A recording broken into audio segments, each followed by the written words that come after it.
Meanwhile, France is still waiting for a new government 10 days after the appointment of François Bayrou as prime minister. Bayrou's government will be the country's fourth of the year. It follows that of his predecessor, Michel Barnier, who became the shortest-serving prime minister of the Fifth Republic after he was ousted in a no-confidence vote earlier this month. Bayrou faces similar challenges, in particular a fractious and deeply divided parliament with no majority to pass a budget for 2025. He's racing to fill his cabinet ahead of a Christmas deadline, though the president's office says not to expect an official announcement before Monday evening. For some more analysis on the situation, we can cross now to Andrew Smith. He's a lecturer in liberal arts at Queen Mary University of London.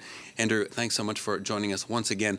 Bayrou facing clearly an enormously complex task in forming this government. What are some of the key sticking points and how might he get past them? Well, in reality, he's facing some of the same challenges that his predecessor, Michel Barnier, did in trying to bring together left and right, to trying to bring together the centre to be more expansive, while, trying not to turn to, of course, the far right, but also being unable to deal with La France Insoumise, the driving force behind the new Popular Front. And so he's really hemmed in, he's really boxed in, and he's been struggling to try and figure out a way to actually piece together this jigsaw. He said that he wants to bring together a government of experienced personalities, he said, effectively figures from the left and right. And really what his strategy has been is, can he negotiate with these experienced personalities to sort of almost like poach them individually rather than set up these grand political agreements as well. But there's a real challenge here because there's no new majority. There's no new kind of magic wand. Nothing's fixed in this sense. And I'm afraid that, if people are looking for a political renaissance, unfortunately, the only one they're going to get is the continuity Macronist party as well. This looks like the same challenges that ultimately led to Michel Barnier's downfall as prime minister.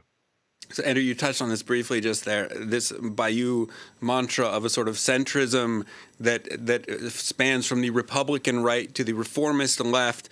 Let's focus on the left for a second. He had been hoping to include the Socialist Party in order to widen his coalition. How is that working out for him? As might be predicted, not very well. They don't want to just join a government and be a sort of vestigial left-wing sort of trophy as part of this sort of right-wing government policy. So they're trying to kind of, put conditions on reopening pension reform. And we've seen specific conditions around kind of revisiting the pension reform and the retirement age to reopen that. Bayrou's constrained by what he can do, by not losing the support of his own centrist allies. So there's a real challenge there. One person we know, a former socialist Labour minister and mayor of Dijon, who was former minister under François Hollande, François Rebsamen, has been one of the big figures that's been rumoured as a potential figure who may be the sort of symbolic left-wing figure that might be appointed towards government. He famously endorsed Emmanuel Macron back when, but he's not a part of the kind of Socialist Party establishment anymore. So there's a kind of a sense that he's scrabbling around trying to find figures who he might be able to negotiate with, might be able to bring on board.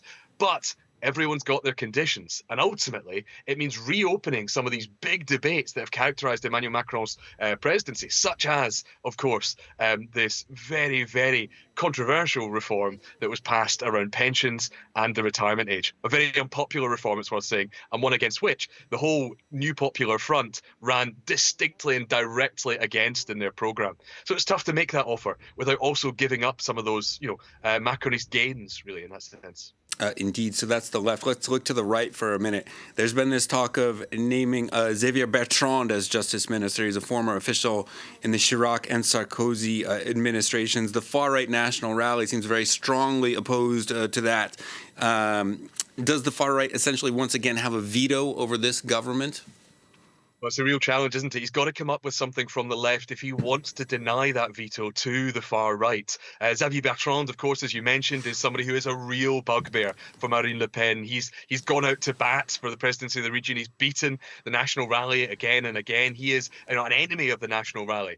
And we've already heard that they would move to censure if there was some kind of, inclusion of him in the government. But I think, unless Bayrou is able to piece together more support from the left, a sort of, some kind of agreement that they won't censure, then ultimately all he's going to have to do is try and rely on this piece by piece negotiation, this muddling through, this attempt to try and, force this dramatization of every issue to kind of campaign on it.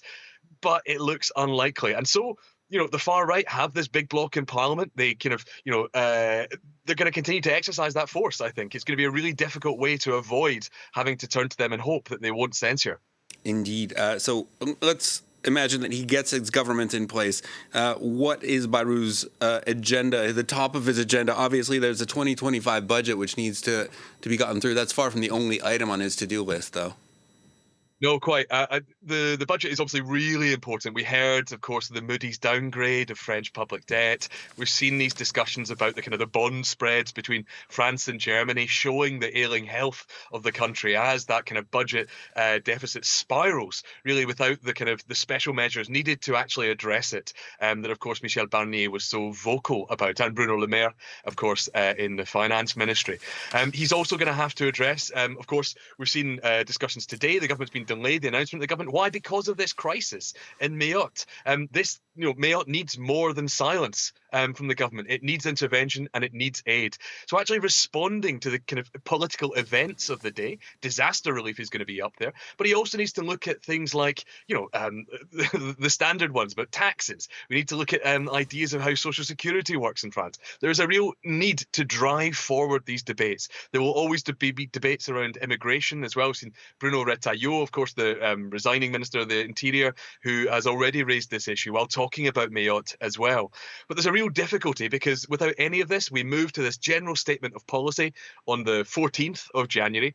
But we already know the far left have said that unless there's big guarantees, they're going to move to a motion of censure immediately after that announcement. So there is no layoff for François Bayrou. This is all going to happen quickly, and the government will be tested very quickly indeed.